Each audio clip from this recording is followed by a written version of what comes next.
Hello to everyone. Welcome. Welcome back in a new week and in a new podcast on Think About the Kingdom.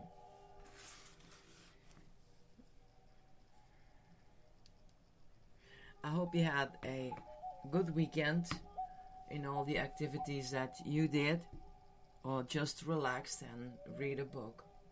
Of course, that's also an activity, right? Anyway, come with me in another chapter. This is your pastor, Yeti. And today I'm going to talk about saving our best for last.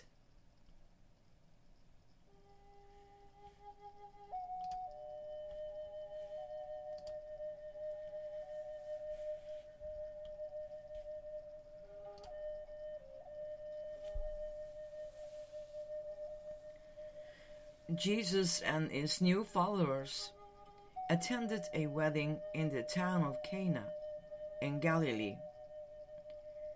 As in all weddings of that day, the families hosting the party were expected to provide enough wine to last the entire day.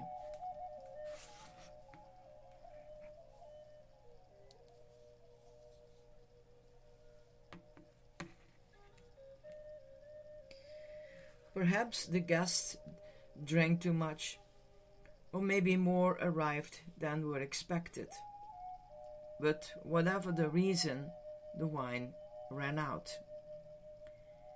Mary, the mother of Jesus, stepped in to save the family from disgrace by suggesting to her son that he fix the situation.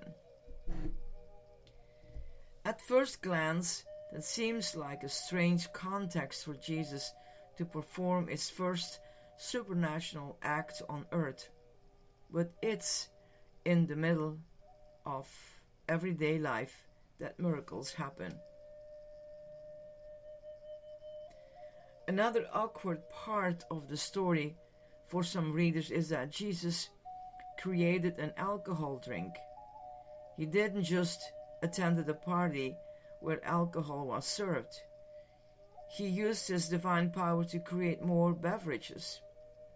That doesn't mean that Jesus condoned intoxication. It shows that he understood the cultural expectations and family culture of his people.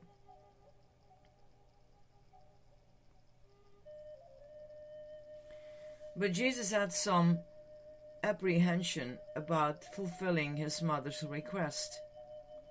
He initially reacted shows that he had no prior intention to intervene. "Dear woman, why do you involve me?" Jesus replied, "My time has not yet come." In response, his mother gave the servant some advice that we would all be wise to heed. Do whatever he tells you. When faced with a challenge that seems to have no earthly answer, we are to rest in the knowledge that the Lord is in control. The Gospel of John is the only record we have of this miracle. Why did the apostle include this story in his account of the life of Jesus?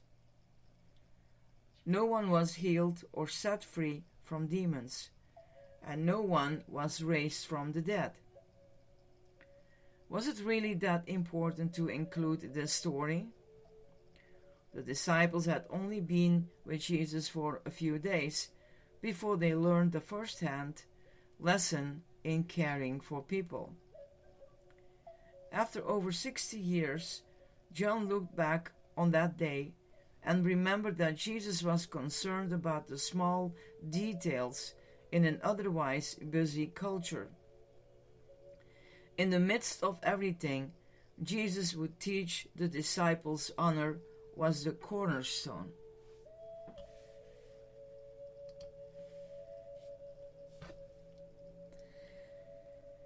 Honor is more than an attitude or the feeling of respect.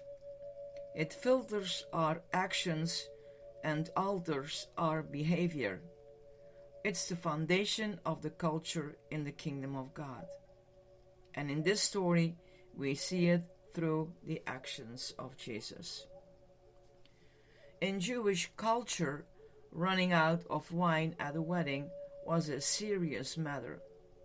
His family was involved, and Jesus was not going to sacrifice them on the altar of his ministry.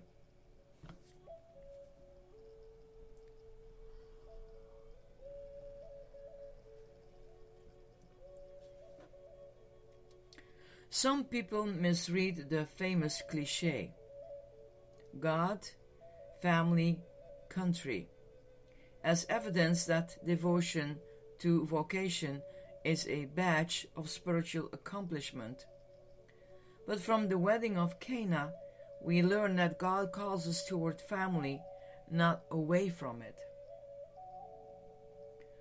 Jesus finds empty jars and instructs the servants to fill them with water. They are told to take a sample to the master of the banquet, where they discover he has created wine. The fact that Jesus started with an empty vessel has always stood out to me.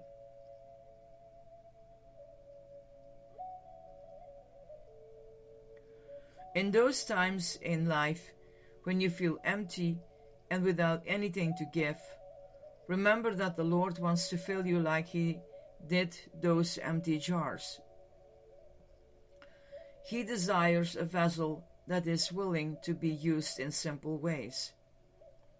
As plain as common as water, you may feel like you have been relegated to the sidelines while everyone else gets the recognition.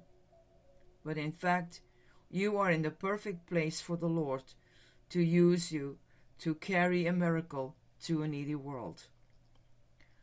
Those jars were on the sidelines, seemingly forgotten. They were intended to be used by the guests to wash their hands. So why were they abandoned? Had the crowd already emptied them and exhausted their usefulness?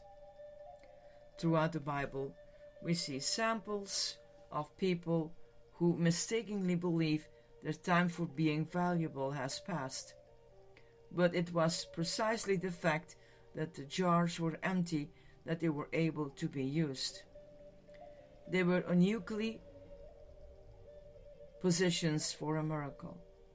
And miracles happen every day, but not everyone sees them. In the kingdom of God, only the servants see the wonders, and the stewards get the honor of being a part of the Lord's plan. We serve a God that longs to reveal himself to those that take the time to be ready. The story concludes with the testimony that the wine that came from Jesus was better than what had been served first. All the years of fermenting and human efforts could not produce a result that approached the quality that came from the hand of the Lord. A lesson is here for all of us. No amount of effort or talent will ever produce a life better than the legacy achieved by trusting God. Let the Lord fill your jars. Take what you have to the Lord and let him fill you, and just like the guests at the banquet, you will discover the Lord has indeed saved the best for last.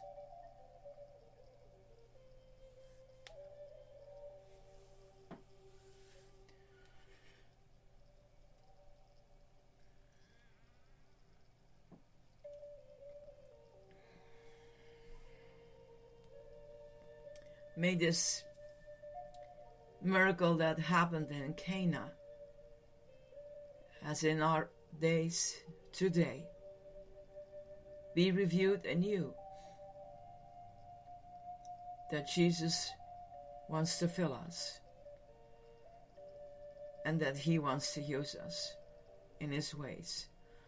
Let we open our ears and heart and mind and may our eyes only look upon Jesus. He is the giver of life and the giver to produce a useful journey together with Him, so that we will be strong in Him and have the opportunity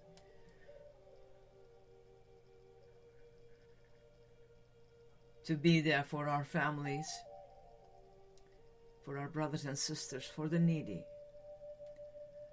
If you feel empty,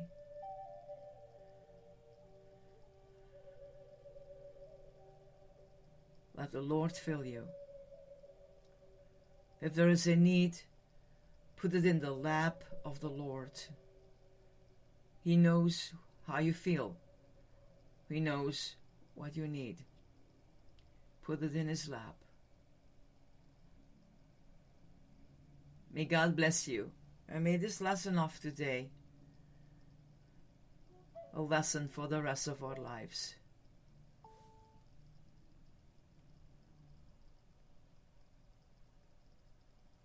Saving our best for last.